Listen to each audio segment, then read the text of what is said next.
record. What it is, what it is. I'm pretty sure my description fucked up, but it is what it is. I had something yesterday that happened where I went live and it gave me 2 separate videos for the same episode. And then I realized that even though I had gone in to write the description, Streamlabs, my OBS software, had defaulted to some random description that I wrote last week. And I'm pretty sure it just did it again. So if you see Bill Belichick in the description,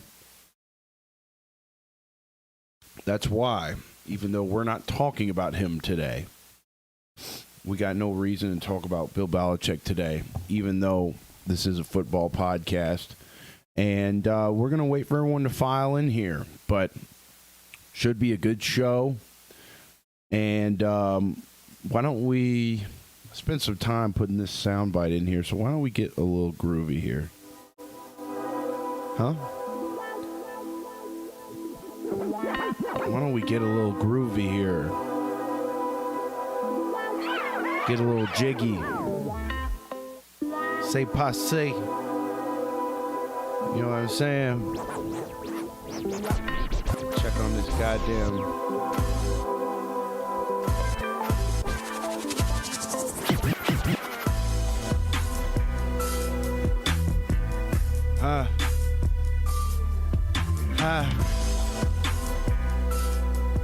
How about we check out the channel and make sure our... Yeah, but the goddamn description. That pisses me off. We're gonna have to edit the goddamn...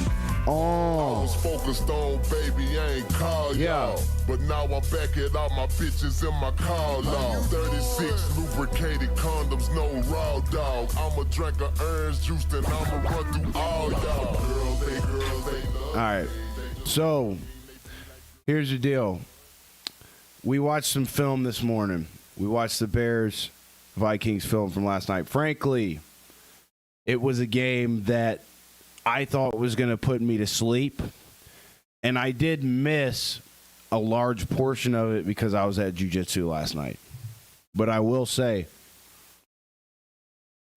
we took a look at the Bears defense to see what went wrong in the second half. I believe the Bears were up at least 2 possessions. Okay, again, the downside with watching all 22 film is that if you aren't aware of the game situation, you're not going to really know how much time's on the board. You're not going to really know what the score is unless you're keeping tally. So I believe, even though I watched the film, the situations of the game, I still am not 100% up to date on. But what I do remember was that when I got home, or when I checked the score, rather, the Bears were up by at least 2 possessions. And from what the commentary was saying, as I made the drive home and turned the game on NFL Plus on my phone, the Bears defense were looking a lot like the 85 Bears defense. That was the narrative that was relayed to me when I was watching the game with commentary. And here's another thing that I was explaining to somebody today. A football game, a UFC fight, any event like that, any sporting event like that, you don't even notice it, but the experience is much, much different with commentary. And I think it's on a subconscious level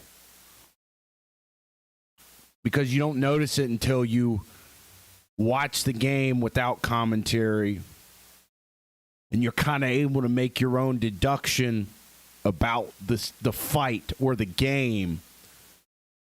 Because really, if you think about it, it is unfolding in front of you visually. But a big part of the narrative of the event, let's hone in on a football game here. The narrative of a football game is drastically affected by the commentary.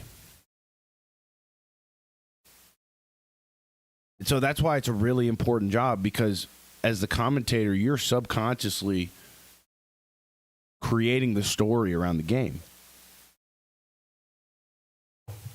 And, you know, Troy Aikman, Joe Buck, they do a great job. And I say that because after watching the film this morning, they were exactly right. The Bears defense looked phenomenal. They looked great. They were tackling. They were running to the ball. They were doing a lot of double mug. They were coming out in nickel. So 5 defensive backs. You got 2 backers, and then you got 4 down linemen, 4 defensive linemen.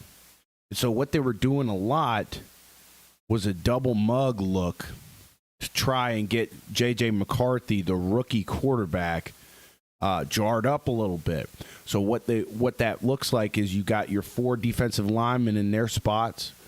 You've got the 2 backers in both A-gaps. So the right shoulder of the center is the A-gap on the right, and the left shoulder of the center is the A-gap on the left. So you're going to have your 2 Mike linebackers, or, you know, I hesitate. There's not really 2 Mikes. It's just the 2 backers in nickel walked up in those A-gaps. And then you have the D linemen, 2 on one side, 2 on the other side. And so the Bears were bringing those backers a lot. Think of like a mid-blitz on Madden. That's what the Bears were doing a lot, walking those backers up, double mugging it out of nickel. And at the beginning of the game, it was working for them. J.J. McCarthy was definitely seeing some ghosts a little bit. They were doing some X stunts. The DBs were making plays.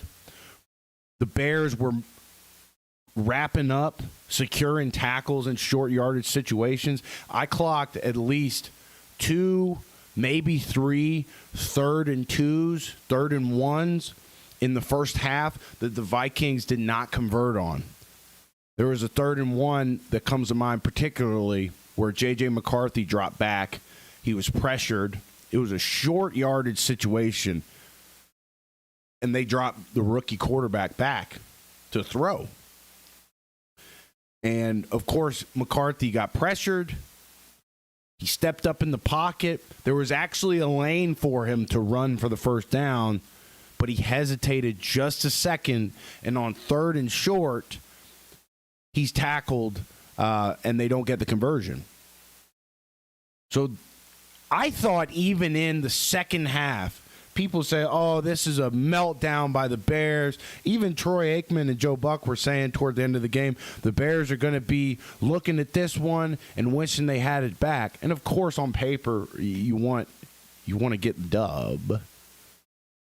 But as I honed in on this Bears defense, one thing I really expected to see in the second half was for this defense to have a meltdown, be getting gashed every play, missing tackles, missing assignments.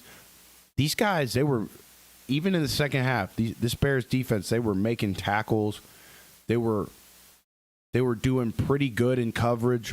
One thing I will say, and Kevin O'Connell, the head coach of the Vikings, deserves a lot of credit, is they came out with some fantastic offensive adjustments in the second half. The thing about the Vikings offense that I noticed is, number one, they want to get their playmakers out in space. I'm talking Aaron Jones. I'm talking Jay Jettis.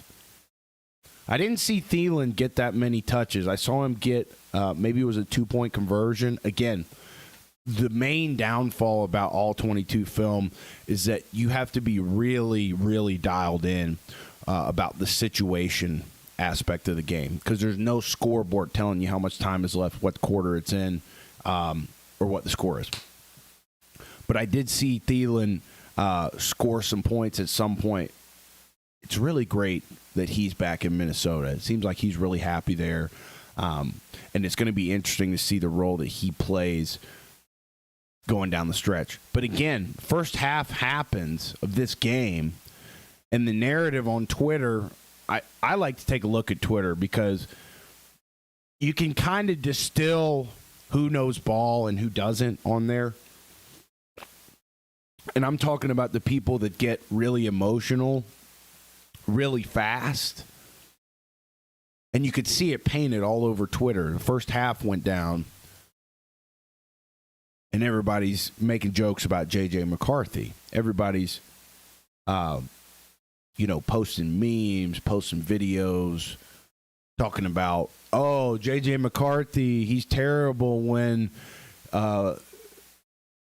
they don't have the plays already figured out. They're taking a jab at Michigan and Jim Harbaugh and that whole scandal. Oh, J.J. McCarthy, he's terrible when he doesn't already know what plays the defense is running.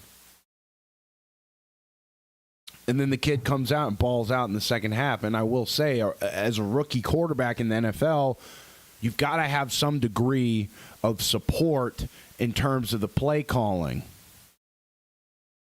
You can't put a square peg in a circular hole. And I think Kevin O'Connell is a great coach for J.J. McCarthy to have as a rookie. So what they started doing in the second half, they really were doing one thing the whole game, and that was a lot of motion, a lot of window dressing. So they would line up with 2, sometimes 3 players, maybe the H, maybe the Y, maybe the Z. I saw them do this a couple times, and then split them out wide, and then maybe motion another guy back to the other side of the formation. And one thing I found really interesting about the Vikings offense was that a lot of times the motion man played no indicator as to which side the play was going. And I think that's for a reason. The motion guy, you would see Justin Jefferson on the strong side of the formation to start a lot of the time. And then you'd motion him across. And sometimes they would run to his side, and then other times they would run to the other side. They were very, very heavy on the screen action. I saw them even motion Justin Jefferson into the backfield on McCarthy's left side. And then the ball snapped. Justin Jefferson goes long behind McCarthy and busts him out for a screen. The receivers for Minnesota are very involved in blocking in the run game. I noticed that as well. A lot of times they'll maybe line up in a 3-by-1, one back, I think, or maybe 3, and then just 3, and then 3 receivers, and then a tight end, maybe Hawkinson back there on the nub side. And these receivers, they'll all release on like a skinny dagger type pattern. And they'll release downfield all the way. They'll be blocking the safety. They'll be blocking the corner. They'll be blocking maybe the strong side backer 10, 15 yards down the field while they throw a little screen out to Aaron Jones. So even though I was trying to study the Bears defense, thank you, Naylor. Appreciate it, brother. Even though I was trying to study the Bears defense, I found myself a bit mesmerized with the Vikings offense. It's typically how it goes down a lot of the time. I didn't watch the Vikings defense. I didn't watch really the Bears offense. Looked like Caleb Williams played a good football game. Obviously, they got in a tough situational, got in a tough situation there down the stretch. And, the last half of the fourth quarter, the Bears offense really wasn't able to do what they would have liked to do based on the situation. I got to watch that part of the game. I was back home at that point, and that's what it seemed like to me. But the Vikings defense is very interesting. Obviously, you still got Brian Flores, I think, running that defense over there, and he's always good about he's always got the best stunts. At least last year, that's what I saw a lot out of Brian Flores and the Vikings defense. Really, really nifty, crafty stunts up front, confusing the offensive line, confusing young quarterbacks. And they got that fella Van Ginkel, number 43. This guy, Van Ginkel, is one of the most interesting defensive players to me in the whole league. Because this guy can play a 9 technique up front. I see them line him up sometimes at a 3 technique or even over, not over the center, but in the A gaps. I guess that's still a 3 technique. They'll play him at Mike linebacker. They'll play him at outside backer. They like to have him in the pass rush game. So I don't see him in coverage a whole hell of a lot. But you saw the guy get a couple of picks last year. I remember that. I think he actually took 1 or 2 of them back. So hopefully I have the time to study the Vikings defense. What I want to do for the show is, before tomorrow's show, I want to study the Jaguars offense and see what maybe the Bengals defense might need to do in order to make sure we win this game on Sunday. I said it on yesterday's show. I have a hard time ever taking the Jacksonville Jaguars serious. I feel that if the Bengals somehow dropped that game on Sunday, I'd probably be more tempted to drink bleach than not. I don't think that's going to happen. And as it pertains to the Bengals, or not really, but kind of pertains to the Bengals, I brought up the conversation plenty of times about Jabrill Peppers, the free agent safety, or he's not a free agent anymore. The Steelers signed him today.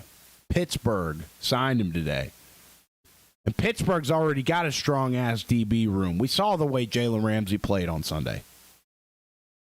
Who Day Wednesdays. Yeah, take a look at the film. Fuck it, Naylor. Let's do it. So, we saw the way Jalen Ramsey played. Look, the Steelers' defense is scaring me. Believe it or not, even though the Baltimore Ravens defense gave up 41 points, they run to the ball. They hit. They tackle. Okay? And Cincinnati, if we're going to make a Super Bowl run, we've got to knock off at least one of those teams in January. I'm talking Buffalo. I'm talking Baltimore.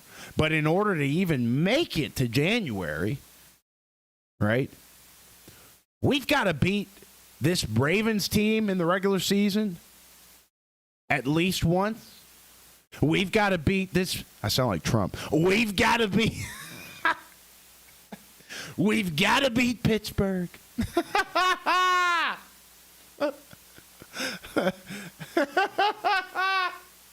We've got to beat Pittsburgh. But on a serious note, so the Steelers, they signed Jabrill Peppers, a guy that last week I said Cincinnati should go out and sign. Now, here's what I'll say, and the film will confirm this for me or not this week. If I get a chance to study the Bengals defense, I'm definitely going to study the Jags offense. We'll get a full breakdown on that probably tomorrow. But maybe on Thursday we can get a look at the state of our Cincinnati Bengals defense. Okay. Jordan Battle on the stat sheet. Again, I haven't seen the film, but on the stat sheet, Jordan Battle looked to have played a great game. Right? 12 tackles. I think he had a pick. Obviously, DJ Turner had a pick. Is this Bengals secondary better than we think? Better than I think? Listen, I got no ego.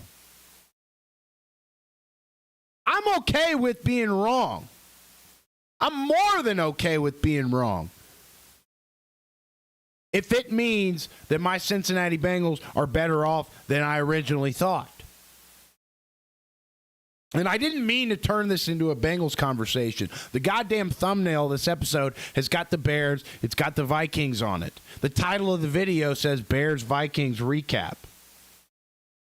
Kayla, so let's look at this chat here. Kayla, and by the way, y'all, before I read this message, I want to start doing call-ins for this show. I really want to make it an OG AM talk radio style show where fans of every team are calling in saying, he needs to get his ass on the bench. He got to run his ass to first base. And then I go, no, you're an idiot. You're an idiot. I want that really bad, so I'm going to figure out how to set up a call-in line. I imagine a live call-in line. That would be the best, right? I want the unfiltered, uncut craziness of live call-ins, okay? I would love that. I imagine that would be pretty hard to set up. I'm going to have to get with my head producer, Luke, to maybe set that up. But even if it's just like what, Theo Vaughn does, where it's a recorded line and, people submit their takes in and we listen to it on the show, that would be pretty badass, I think.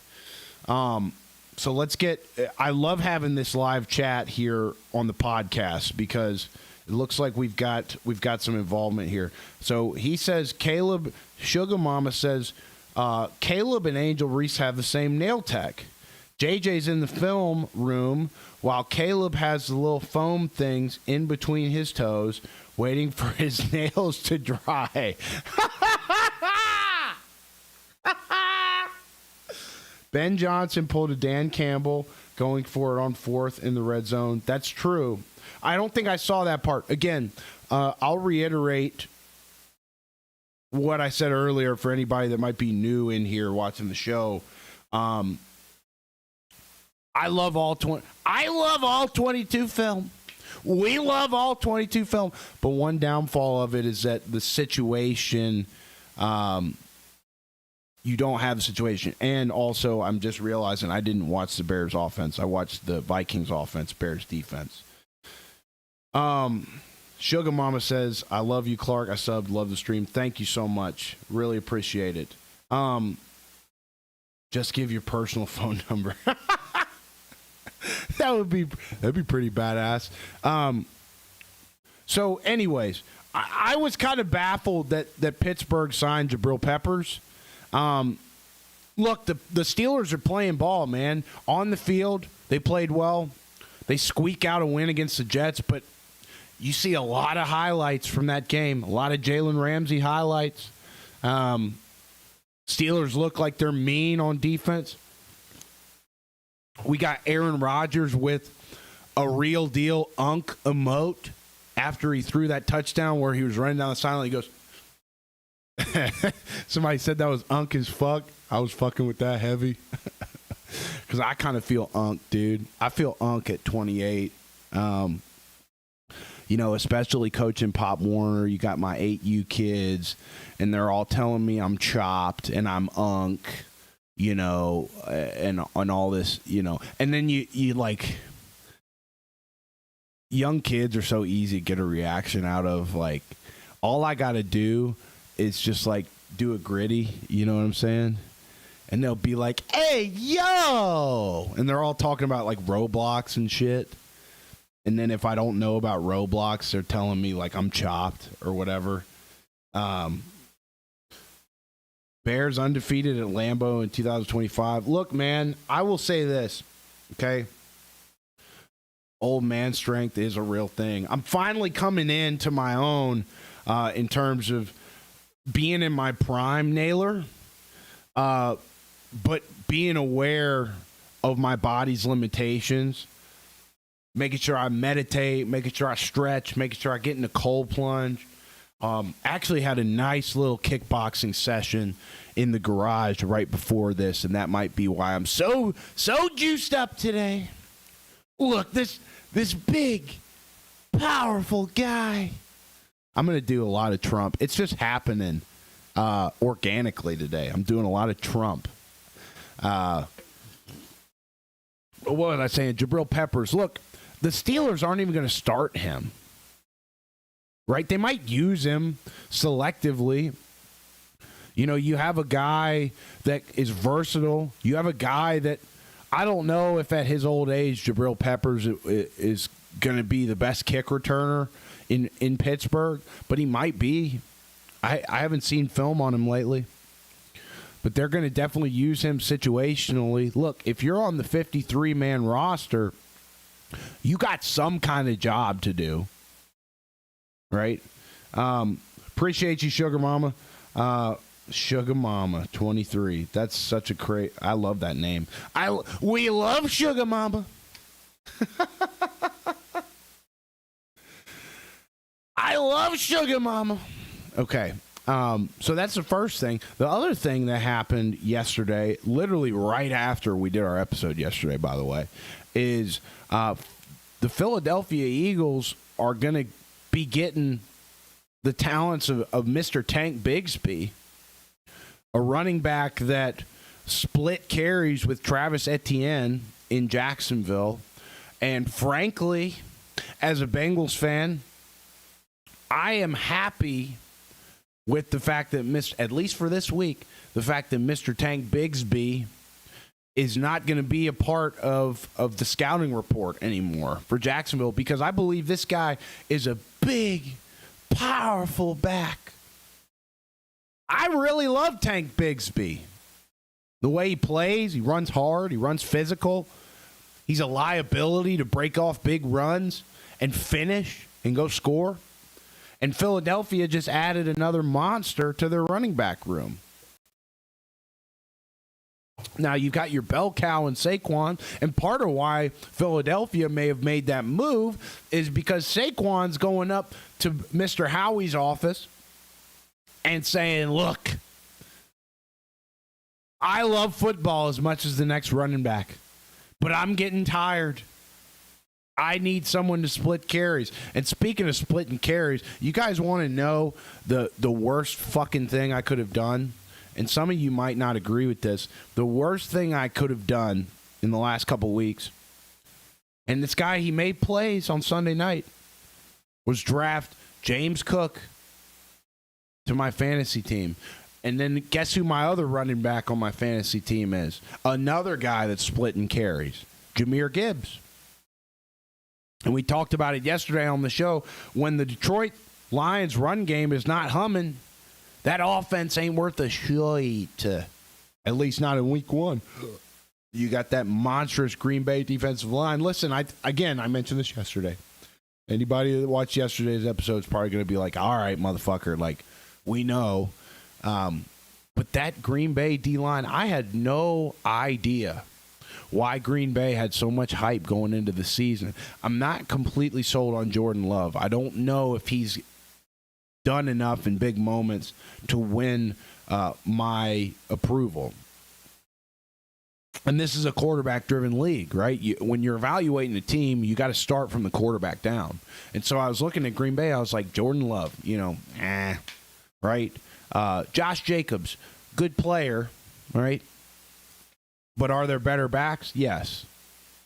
Okay, so maybe that's on me for analyzing the Packers that way. I did not think that they would have, even with Parsons, they got some big, mean guys up front. Big, long, black, mean fuckers up front on that line. Somebody was talking to me about this channel earlier today, and they were asking me, they were like, are there any like big YouTube guys that like cover the Bengals? And I was like, you got Paul Dehner over at The Athletic. he can't really. He's owned, and I love his Twitter. By the way, his Twitter helps me stay updated on anything that's going on in the Bengals game. But he's owned by the New York Times. He can't talk about big black fuckers up front for Green Bay. You know what I'm saying? And then you got Goodberry. He lives in Buffalo, New York. I love all these guys, by the way. But I was telling somebody earlier today, the thing that's going to help our channel take off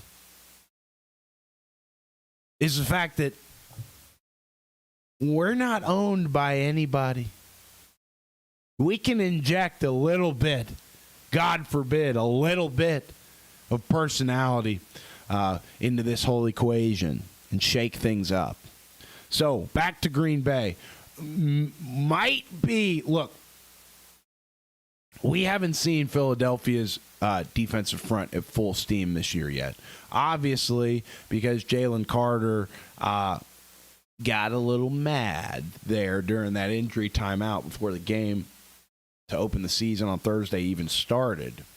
So we're going to get to see Philadelphia's front at full go, I hope.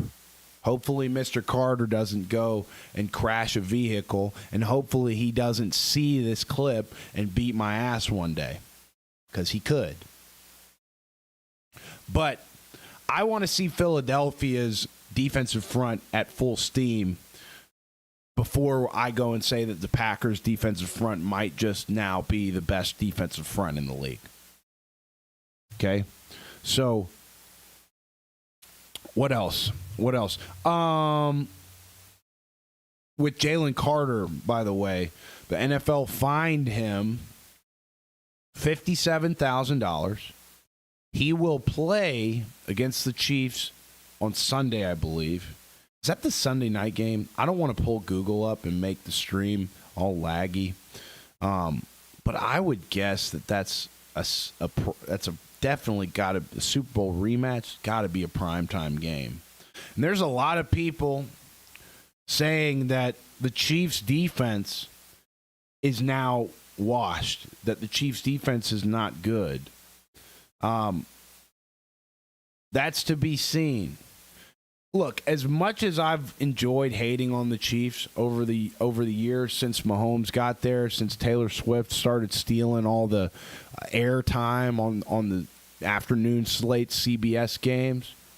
By the way, it threw me the hell off that that Browns-Bengals early slate game was on Fox. They must have changed the rights around in a way that I was not yet aware of.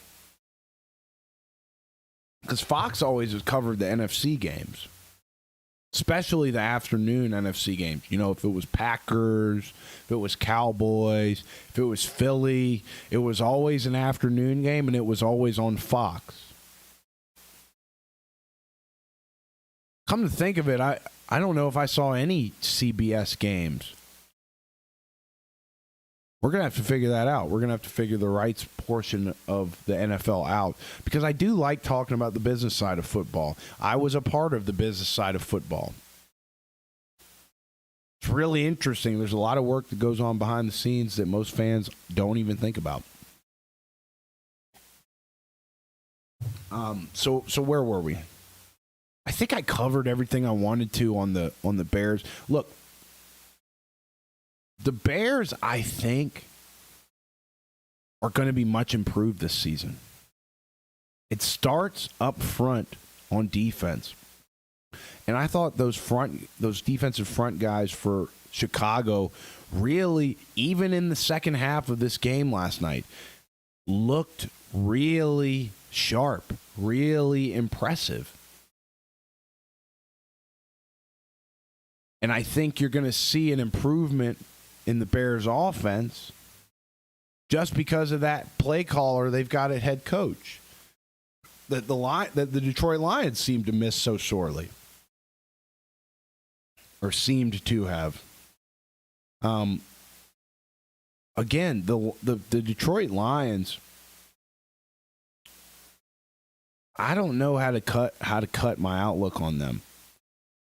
And we mentioned this yesterday. If Jared Goff has to go off script and the Lions can't get their run game established, they don't really have much. I don't know who they hired as the OC over there. I'm going to have to do my research. But the Bears DBs, they look very sharp. The Bears linebackers, they look sharp. You got Edmonds in there, one of those twins. Was scraping and filling really well. There were a couple of plays where he shot the gap, didn't make the tackle. I'm talking Edmonds. It's either Tremaine Edmonds or whatever the brother's name is. He's number 49 for the Bears. He was doing a great job of scraping over, filling the gap, and there were a lot of tackles he didn't make. Some he did, but some he didn't make where he made the play even though he didn't make the tackle. The Bears have also got another interesting guy. His last name is McLeod. He's number 24. And at the beginning of the game, I actually watched this DB. This is what ESPN has him listed as, is a DB, number 24, McLeod for the Bears. He was up there on the line of scrimmage at a 9 technique to start the game. Kind of seems like a jackknife type of player that the Bears have on their defense. And this guy's dynamic as all hell. He was out in space covering receivers, and he starts the game off as a 9 technique up on the line of scrimmage. And again, the Bears were throwing all types of 5, 6, 7-man blitzes at J.J. McCarthy, trying to get him flustered. And the Vikings did a really good job, in the second half especially, of adjusting and then calling plays that put the right guys in the right spot. One thing I noticed, and this is a blitz breaker play that you guys are going to see me run on Madden after this podcast, actually. A great blitz breaker is a play action naked rollout where your offensive lineman is flowing this way, and then your quarterback comes out that way. Because especially if it's a 6, 7-man blitz, you're going to have options downfield.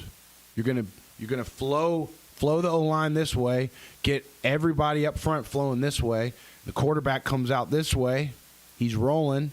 So even though he's naked, unless you've got a dynamic playmaker like TJ Watt that's able to sniff it out, stay home, and jump on the quarterback, chase him down, or a spy, the quarterback's going to have time to roll out and throw it. Maybe a smash, or a dig coming from the nub side. So the Vikings did a really, really good job of that. Another thing they were doing was they would go play action, and then Aaron Jones would run a little arrow route.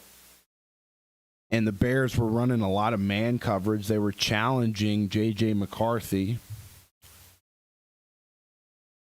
They're obviously confident in their DBs. The Bears DBs, I think I called them the Browns again. The Bears DBs are very good. They got Kevin Byard back there, who used to play for the Tennessee Titans. He's still a great player. I feel like the Bears have always had a couple of really good defensive backs. Remember, they used to have Eddie Jackson out of Alabama. I don't think he's there anymore. I don't even know if he's in the league anymore. Might be too old. But the Bears were playing a lot of man. They were challenging J.J. McCarthy. They were sending a lot of blitzes. They were sending a lot of stunts. They were showing a lot of double mug. And the Vikings, credit to them, man. They made adjustments in the second half, and they called exactly what they needed to put their offensive players in the right position.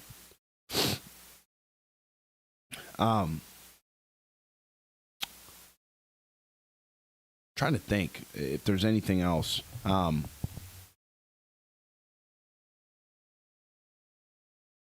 that I didn't cover. Probably watch, like I said, I'm going to study the Jaguars offense before next episode. And then maybe we could take a look at the Jags defense later in the week. Take a look at the Bengals defense. Something like that. But film study, look, for anybody watching that wants to understand a game of football better, number one, watch this fucking show. All right? Subscribe to the channel if you haven't. But even if you don't subscribe to the channel, even if you say this is the worst show I've ever seen on earth, okay, if you want to understand the game of football better, go watch some film. It's not always the most exciting thing to do because there's no commentary. Like I said, there's not much situational. You have to really focus. There's not much you don't have a lot of situational context. You have to deduct what's going on in your head. Okay? Watching film, it can get very, very monotonous. I used to hate it. As a college player, I did not like watching film. I especially did not like watching myself because a lot of the time I was fucking up and it would make me anxious. But if you want to understand the game, it's really easy to be a stat merchant. And you can tell who the stat merchants are. There are stat merchants that make a lot of money as journalists covering this game. Okay, we're not one of them. There are a lot of stat merchants on Twitter, online, that claim to know football that, you know, have called a couple big hitters in Madden and think they're an offensive guru. Okay, you got to stay away from these people. If you're consuming your football information from these types of people, and you'll know if you are, you got to stay away from them. Look, you got to stay away from these guys that watch the weekly highlights on YouTube, and that's all they watch. You can't get proper analysis on these games watching highlights, and that's exactly what NFL Red Zone is. Okay? People say, you know, oh, are you a football fan? Yeah, huge fan. Oh, you know the game pretty well? Yeah. What level did you play at? Oh, I quit my sophomore year of high school. Okay. But like, do you watch film or anything like that? Like, what do you watch on game days? Well, I watch Red Zone.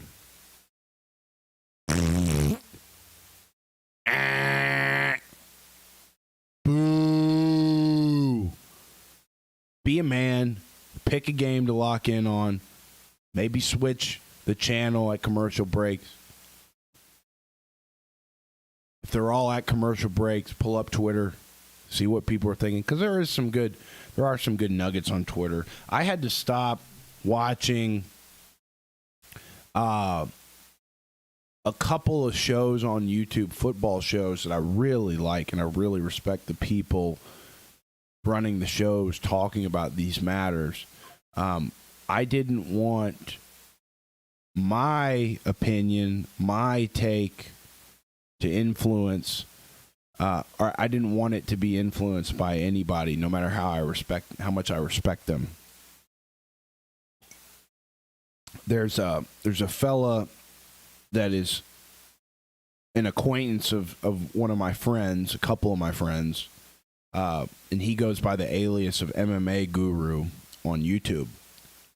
And he said something very interesting to my friend. He said, that he does not watch really any MMA content online because he doesn't want his takes, his opinions, his analysis of the sport to be even subconsciously affected by someone else's take.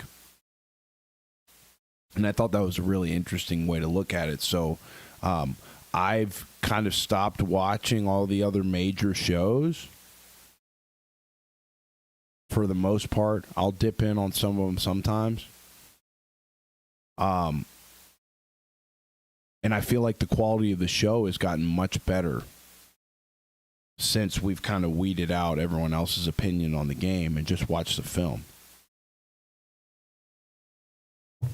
So I'm really excited for the trajectory of this show. Look, we're going to be the biggest football podcast out there one day. And the reason we're going to be is because over here we watch film. It's not sexy. It's not glamorous. You know, I don't get a hard on like the guys watching highlights. Sometimes I get a hard on if a defensive front stonewalls somebody on the fucking 1 yard line.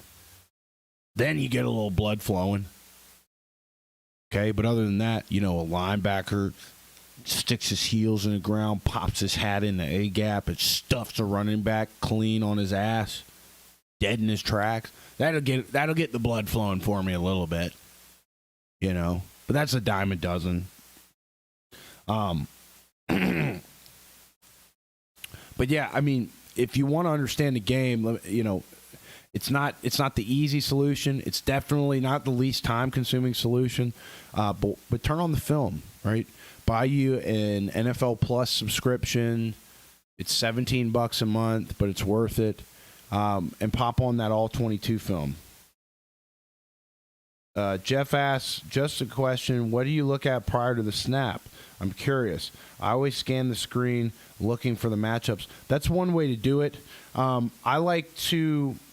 And the other thing, Jeff, is it really depends on what... You have to lock in on one side of the ball if you're going to watch film. Like, you can't just cut on the film and then run, at least not for me. Some people's attention spans might be better than mine. I can't just pop on the film and run the whole game through snap one to snap, you know, whatever the last snap is. So, like, and I hope this answers your question. This morning, I wanted to focus on the Bears' defense. I wanted to see what changed between the first half where the Bears were playing really well, it seemed, or, you know, winning, and the second half where things kind of started to fall apart for them. Damn it, I'm frozen. Okay, there we're back. And so when I was looking at the Bears' defense, I wanted to know what kind of front they were in. Okay, so how many defensive linemen were up front? How many linebackers did they have in the game? How many DBs did they have in the game? And then lastly, and this is just pre-snap, what kind of coverage does it look like they're playing? Is it obvious that they're in man coverage, right? And we got the little show logo behind us. Let me turn this off. You know, stuff like that. That's what I'm looking at pre-snap. Obviously, it's. I had a lot of, and Jeff, you might have just popped in. Definitely watch the replay of this episode if you just popped in, because I talk a lot about the film I watched this morning. But obviously, even though I was focused on the Bears defense, there's a lot that I had to say about the Vikings offense after watching that film. So I guess on a much more macro level than the question you asked, I think when you're watching film, it's important to have a group that you're focused on, even if it's special teams, right? If there's a game where a bunch of plays were made on special teams, I might want to just cut to the special. I might just want to cut up some film on particularly special teams from that game. And if I wanted to go even deeper, maybe I just look at, you know, one team's punts for the whole game. That's really some football guy shit. Like, I don't expect the average person to go watch, you know, Carolina's punt reps from last week. But yeah, I mean, and another thing I was saying earlier in the show, Jeff, was you get a whole, and you know, it's funny. I've learned a couple of these things. I mentioned MMA Guru a minute ago in terms of how he doesn't watch. MMA Guru is a mixed martial arts content creator, arguably the top mixed martial arts content guy, analyst online right now. And he was telling my friend that he doesn't watch any other MMA programs because he doesn't want other people's opinions, other people's takes to influence his analysis.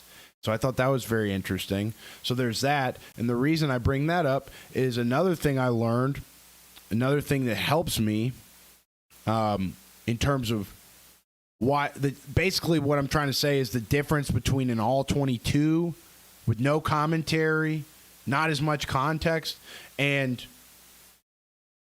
watching the TV broadcast with commentary is the commentators have a big job. They are painting the picture for you. They're creating a narrative. And sometimes that can subconsciously affect how you look at the game. And when you watch the game on TV with commentary, you see a much different picture on the All-22 film without commentary. If I didn't watch the film on this Vikings-Bears game from last night, if I had just relied on the TV broadcast, I would have told you this morning on the show, or this afternoon on the show, I would have been like, look, Bears fell apart. What's wrong with the Bears? What happened to the Chicago Bears? They melted down in the second half. They didn't melt down at all. They played great on defense the whole game, I thought. The Vikings just made the right adjustments and turned it into a chess match. And I think the problem is that a lot of fans saw that TV broadcast. They said, this is enough. I know the narrative of what's going on in the game. And a lot of people think this afternoon, that the Bears melted down. I don't think they did. And again, I didn't watch the Bears offensively, so that might have painted a different picture. But as I was cutting the film and saw some of the Bears' offensive reps, they didn't look bad either.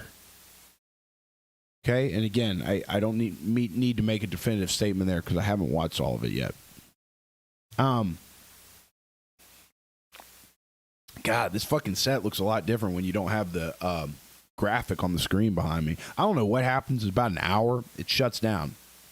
But that's fine. I just didn't want you guys to be seeing like a Lilo and Stitch promo behind me when we're talking about all 22 football film. But anyways, it's funny. Like, I've learned a lot about film analysis in football from people in mixed martial arts. You want to know who first presented that watch a fight, watch a game without commentary idea? You know who presented that idea to me?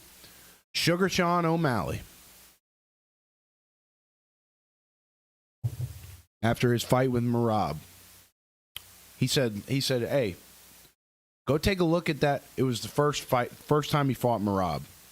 I thought the Vikings figured that out. As a Buckeye, I've seen McCarthy do his thing. Yeah, look, and I think, I mentioned this earlier, Jeff, I think Kevin O'Connell is one of the best coaches that a rookie quarterback like J.J. McCarthy can have in his corner. And I think the second half of last night's game is a living, breathing testament to that. The adjustments they made were palpable. But yeah, I think it's important to watch film without the commentary.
night in Baltimore. I think Julian Edelman does that on his show. By the way, I do watch Julian Edelman's show. Great show. Games with Names. Great show. I was watching that while I ate before I jumped on here, actually. It was like an old Coach Ernie something. But yeah, I haven't even used my sound pad. Hold on. Where is it? Yeah. It's like this shit. You ride the shit out of somebody? I'm trying to think. Caleb Williams is gay.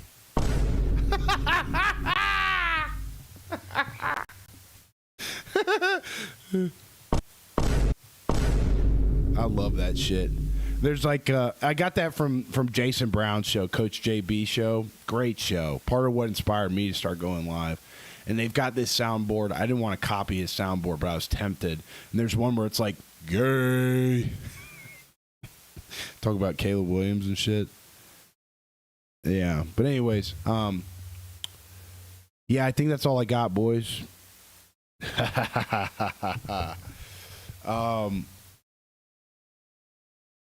Tune in tomorrow.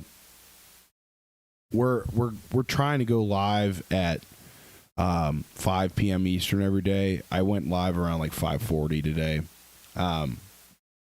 Just because I needed to get a workout. I needed to eat.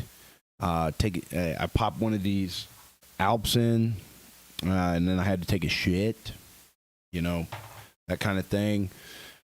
I got peer pressured into not using Zins anymore by my friends. I was sitting on a podcast with my professor Tim Welch, and we were talking about Zins and kind of how the Zins are like the Starbucks. Like if you think about coffee, right? Probably the shittiest grade of coffee you could go out and get every morning is Starbucks. Starbucks is a multi-billion-dollar business. They're looking for the cheapest beans, the shittiest quality, hypothetically, that they can get away with. And they're serving that up to you. You drink that Starbucks, you're going to get anxious. You're going to get jitters. It's not going to feel good. But if you go and get some quality, well-roasted coffee beans, it's a different story. That's why I prefer local coffee shops these days if I'm going to go out and get my coffee. Number one priority is to make my own. But if I have to get coffee out somewhere, I'm going to go and go to a local shop, local brewery. And with the Zins, with the nicotine, it's the same thing, right? Zins, the market share leader. They're the biggest corporation. They're going to try and find the cheapest shit they can put in there and get away with selling you. And so we were talking about it on a podcast, and I was kind of like, damn, maybe I need to stop with the Zins. But there are better alternatives out there. And so I found myself at the poker table with Sugar Shane O'Malley, with Tim, with Tommy Gunn, a couple of these other guys. And I pull a can of Zin out, and Suge was like, "Oh, what's that? Oh!" And I was down to my last one, and I made the commitment right there in front of the whole poker table. I was like, I held up my last Zin. I was like, boys, this is going to be my last Zin. And so this morning I drove to Scottsdale, drove about 25 minutes to Scottsdale, and I got a couple cans of Alps. Apparently these have got better ingredients. My friend Sugar Shane, he's a part owner in a nicotine company called Athletic Nicotine. I tried one on Saturday, and it was phenomenal. It's a bit more expensive, but it's built for athletes, by athletes. Suge is an investor in that company. And I had a cinnamon-flavored poocher that was absolutely delightful. So... yeah, if you like Zins, if you're addicted to nicotine like me, there are better alternatives out there. They might be harder to get, but I think it's worth it to go with more quality ingredients. Here's my puppy. Are you going to come up on the camera? Nope. Again, My dog Jasper, he comes in while we're shooting, but for some reason this dog's so smart, he knows the camera's on, and he refuses to partake. Okay, I'm going to go live on Madden here in about 10 minutes, maybe less. So if you're in here, you're new, welcome, sorry. Watch the replay of the episode. All the episodes are, by the way, also available on audio platforms like Spotify. So make sure you follow, rate the show well on those audio platforms if that's the route you choose to do. Obviously, if you're here, I would imagine that you prefer the video format. And in that case, I need you to subscribe to the channel right now because you're going to see us again anyway. All right. And furthermore, another reason to subscribe is we're about to go live on Madden and play a game in about 10 minutes. So wouldn't want you to miss that for the world. But with that being said, that is today's show. We will see you tomorrow. Okay? And I'll leave you with this. I don't give a fuck about copyright, by the way. This is going to trigger copyright. I don't care! I'm sipping on my prebiotics. I don't care. Let that motherfucking beat drop, huh?